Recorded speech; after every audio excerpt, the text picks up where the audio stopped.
नमस्कार। आज की वीडियो में आपका स्वागत है। आज मैं आपको पितृपक्ष से संबंधित कुछ बातें बताने वाली हूँ, क्योंकि बहुत सारे कन्फ्यूज़न होते हैं श्राद्ध में क्या करना चाहिए और क्या नहीं करना चाहिए। तो सबसे पहले तो श्राद्ध हमेशा दोपहर में करना चाहिए, जल्दी अर्ली मॉर्निंग सुबह भी नहीं करना चाहिए और शाम को संध्या समय भी नहीं करना चाहिए। तो हो सके तो 11-12 बजे के करीब श्राद्ध करें, उस समय पे ब्राह्मण को भोजन कराएं, ये ज़्यादा शुभ होता है। उसके बाद अगर आपके घर में किसी की मृत्यु चतुर्दशी के दिन हुई है, सामान्य मृत्यु हुई है, तो आपको उसका श्राद्ध चतुर्दशी के दिन नहीं करना है, अमावस्या को करना है। और अगर किसी की मृत्यु लड़ाई झगड़े से, शस्त्र से कटने से, किसी भी तरह से लड़ाई झगड़े से उसकी मृत्यु हुई है और कोई भी तिथि है, तो आपको उसका श्राद्ध चतुर्दशी के दिन ही करना चाहिए।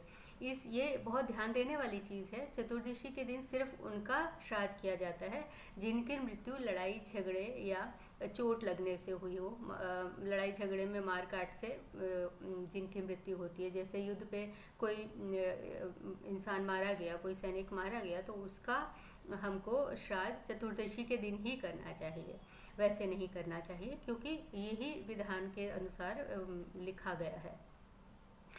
और हमको श्राद्ध जब भी करना चाहिए तो उसमें दिखावा नहीं होना चाहिए, बहुत लोगों को दिखाना, शोर, मतलब जैसे शो ऑफ करना, बहुत बड़ा सब पूरे गांव को भोजन कराना, ऐसा कुछ नहीं है। वो एक अलग है कि आप भोजन कराना चाहते हैं गांव को, वो एक दान की तरह आप करा सकते हैं। लेकिन श्राद्ध अगर किसी का कर रहे हैं तो आपको ब्राह्मण को भोजन कराना है। उसमें 1 ब्राह्मण, 2 ब्राह्मण, जितने भी आप करा सकते हैं वो कराएं, लेकिन उसमें किसी भी तरह का दिखावा या धूमधाम नहीं होनी चाहिए। जिस समय ब्राह्मण भोजन कर रहा हो उस समय बिल्कुल मौन होकर भोजन करना चाहिए, बिल्कुल चुपचाप। गरम गरम खाना ब्राह्मण को परोसें, लेकिन उससे पूछे नहीं कैसा बना है और लेंगे, ऐसी कोई भी वार्ता उससे नहीं करनी है। आप ब्राह्मण के आगे भोजन रख दें और वो अपने आप लेते रहेंगे। जैसे अगर आपको उनको गरम पूड़ी देनी है तो उनके आगे रख दीजिए, उनको लेना होगा लेंगे, नहीं लेना होगा नहीं लेंगे। क्योंकि जब तक ब्राह्मण चुपचाप भोजन करता है तब तक ही पितरों को प्राप्त होता है, और अगर ब्राह्मण बोलता है तो पितृ भोजन छोड़ देते हैं। वहाँ पे बात नहीं करनी है जब भोजन हो। लड़ाई झगड़ा गुस्सा भी नहीं होना है, सब कुछ शांति से और बहुत अच्छे माहौल में पितृ श्राद्ध करना चाहिए। आपको साल में 1 दिन ही 1 ब्राह्मण को भोजन कराना है, बहुत सारा पूरा रोज हर रोज नहीं कराना है। जब ब्राह्मण भोजन करे तो उसके सिर पर टोपी या पगड़ी नहीं होनी चाहिए, पैर में जूता नहीं होना चाहिए, उसका मुंह दक्षिण की तरफ नहीं होना चाहिए। अगर ऐसा होता है तो वो भोजन राक्षस और दूसरी आत्माओं को मिलता है, पितरों को नहीं मिलता। इसलिए इन चीज़ों का ध्यान रखें। और अगर जिस समय आपके यहाँ श्राद्ध हो रहा है, ब्राह्मण भोजन हो रहा है, कोई आया है, तो आप उस इंसान को भोजन जरूर दें, उसको बैठाएं, आदर करें, कुछ खाने को दें। या कोई भिक्षुक आया है तो उसको दान में जो भी आपसे बन पड़े उसे दें, भगाएं नहीं, उसे वापस खाली हाथ ना जाने दें। ये भी एक श्राद्ध के समय का विधान है, उसे करना चाहिए। जब भी श्राद्ध करें तो आपको काले तिल की जरूर इस्तेमाल करना चाहिए, काला तिल ही इस्तेमाल करें, सफ़ेद तिल नहीं इस्तेमाल करते हैं। काले तिल से ही पितरों को शांति मिलती है, उनको तृप्ति मिलती है। इसलिए हो सके तो छोटा सा पितृ गायत्री बोलते हुए छोटा सा काले तिल का हवन कर दें, तो वो बहुत ही अच्छा है। घी और तिल मिला के हवन करें, वो बहुत ही शुभ है। नहीं तो वैसे ही काले तिल से तर्पण करें। जब तर्पण करें आपके हाथ में अंगूठी जरूर होनी चाहिए, चाहे चांदी की चाहे सोने की, कैसी भी अंगूठी पहन सकते हैं, लेकिन हाथ खाली नहीं होना चाहिए।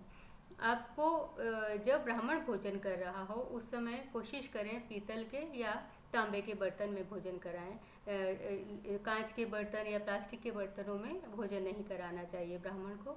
हो सके तो तर्पण जिस बर्तन में आप पानी लेते हैं, जो सूर्य को चढ़ाते हैं तर्पण करने के बाद, हो सके तो उसमें चांदी के बर्तन का इस्तेमाल करें, नहीं तो तांबे का। स्टील के बर्तन का तो बिल्कुल भी इस्तेमाल नहीं करना है। इसके साथ साथ अगर आप हो सके तो गायत्री मंत्र, गीता का पाठ अवश्य करें। गीता के पाठ से भी पितरों के लिए बहुत शुभ रहता है, पितरों को तृप्ति मिलती है। अपने भांजे को, अपने देवते को, मतलब बेटी के बच्चे को, बेटी के बेटे को और बहन के बेटे को, दोनों को आप इसमें श्राद्ध में भोजन करा सकते हैं। उनको बुला के न्योता दे सकते हैं, खाने के लिए बुला सकते हैं। और अगर वो आ नहीं सकते तो आपको किसी भी तरह से उनको कुछ भेंट जरूर करनी चाहिए श्राद्ध के समय में। ये भी एक अच्छा शुभ होता है देने के लिए। श्राद्ध में के समय आए हुए अतिथि का, भिक्षुक का, सबका जरूर आदर करना चाहिए। उनको कुछ ना कुछ जरूर देना चाहिए। श्राद्ध पूरे साल में सिर्फ एक बार ही हमको करना होता है, इसलिए उसको हमें बहुत शांति से, श्रद्धा से करना चाहिए। क्योंकि पितृ सिर्फ उतनी देर तक भोजन ग्रहण करते हैं जब तक हम खुश और प्रसन्न मन से ब्राह्मण को भोजन कराते हैं, शांति से। अगर बोल रहे हैं, बच्चे बोल रहे हैं, बच्चे शोर मचाएं तो कोई प्रॉब्लम नहीं है, लेकिन आपको नहीं बोलना है। आपके घर में जो बड़े लोग हैं उनको नहीं बोलना है, चुपचाप ब्राह्मण भोजन करके चले जाएं। ये बहुत छोटी सी चीज़ है, लेकिन ध्यान रखने की चीज़ है।